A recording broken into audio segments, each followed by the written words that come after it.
Well, we have a ban. There are obviously some very bad things going on, and we're going to figure out what's going on, and we're going to be very, very careful. We're allowing Syrians to come in here. We have no idea who they are. We have no paperwork. There's no documentation. They're pouring into the country, our country, by the thousands.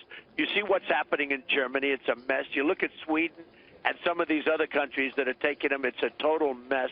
And I want to be very, very careful.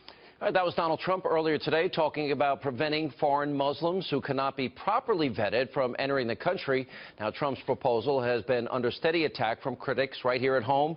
And yesterday, London's newly elected Muslim mayor took a swipe at the presumptive Republican nominee, saying in part, quote, Donald Trump's ignorant view of Islam could make both of our countries less safe. It risks alienating mainstream Muslims around the world and plays into the hands of extremists. Earlier today, London's new mayor doubled down on this attack. Take a look.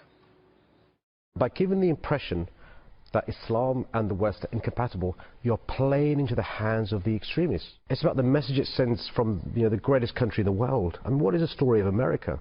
And I think, I think Donald Trump doesn't get the history of America.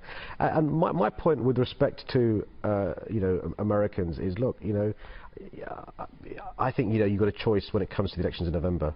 You've got a choice of hope over fear. You've got a choice of unity over division. You've got a choice of somebody who's trying to divide not just your communities in America, but divide America from the rest of the world.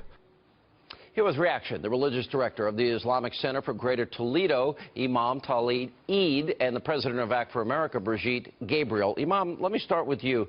So he's basically saying Donald Trump's ignorant and could put both of our countries at risk if he doesn't say the right thing and not offend people with his words. Isn't that a threat, that either you say what people expect you to say or they're going to attack you?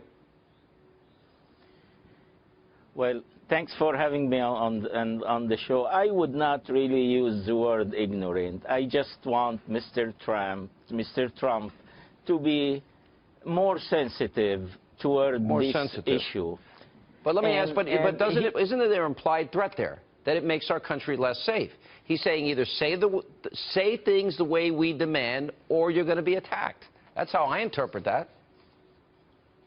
Well, my concern here that I do not want to see American Muslims paying the price of irresponsible statements made by Mr. Trump. Well, the greater victim of hate crimes, according to government statistics, are Jewish Americans, just so we're factually accurate.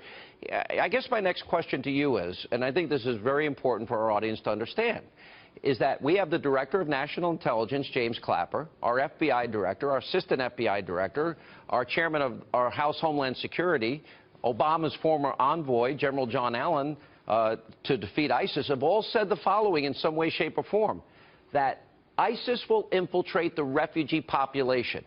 Are you willing to gamble with the lives of Americans and bring people here knowing that our own intelligence community is saying ISIS will infiltrate it? I'm not willing to do that. Are you?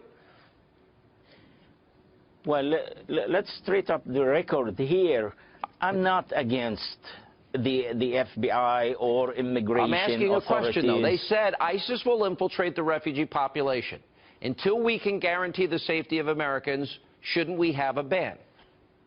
Then they need to do a professional work rather than make a general statement that, okay, I'm not going to let And how do you know what's in somebody's heart? How do you ascertain if somebody's a good person or not? So why you want to prevent people like the mayor of London? Why you want to prevent them coming here? Because he's saying Brigitte, he's saying either you change your views or you'll be attacked. You will be less safe. Well, we are less safe. We were welcoming the Muslims, and then they attacked us on 9/11. At 9/11, we had open arms. As a matter of fact, President Bush immediately after the attack said Islam is a religion of peace, and immediately went to the nearest mosque to tell Muslims, don't worry, we love you. We know this has nothing to do with you. And since then, we have had terrorist attack after terrorist attack on foiled terrorists who are plotting to kill Americans over and over, regardless of what we say. This sensitivity stuff is bullshit. baloney. It's time to protect the American public. And for the mayor of London, who is actually a Muslim sympathizer, who actually represented Imam al-Qaradawi, one of the most notorious radical terrorist imams, who's actually banned from Britain right now, the same mayor representing him, he has no business lecturing Americans about who we get in and who we get out. As a matter of fact, Sean, today, a British television, Channel 4, aired a documentary about what British Muslims really think. And the head of the Equality and Human Rights Commission in Britain said, quote, "We made a big mistake in judging Muslim immigration." And he said the report talked about Islamic immigration, integration, and segregation. And they said Muslims are creating nation within nation. I've got to run, but I will tell you that unless we can vet them and guarantee the safety of Americans, we better listen to our intelligence community, or Americans will die. Exactly. And ISIS has told us that's their strategy. Thank you both.